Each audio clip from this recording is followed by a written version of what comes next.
شروع کرتا ہوں اللہ تعالیٰ کے نام سے جو بڑا مہربان اور نہایت رحم فرمانے والا ہے۔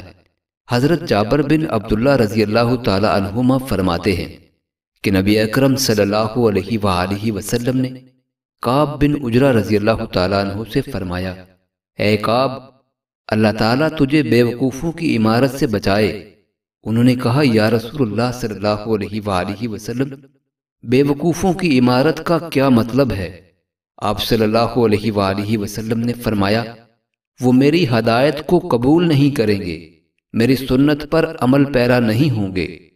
جس نے ان کے جھوٹ کو سچ کہا اور ان کے ظالمانہ رویے پر ان کی مدد کی، وہ مجھ سے نہیں ہیں اور میں ان سے نہیں ہوں۔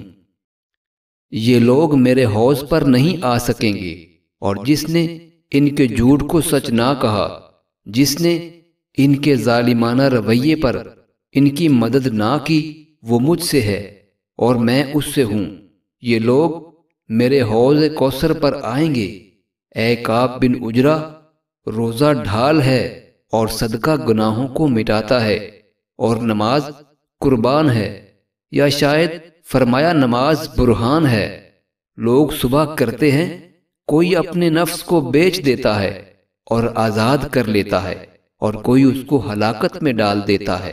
معزز ناظرین، اللہ تعالی ہم سب کو نبی رحمت صلی اللہ علیہ وآلہ وسلم کی ان احادیث مبارکہ پہ عمل کرنے کی توفیق عطا فرمائے، آمین۔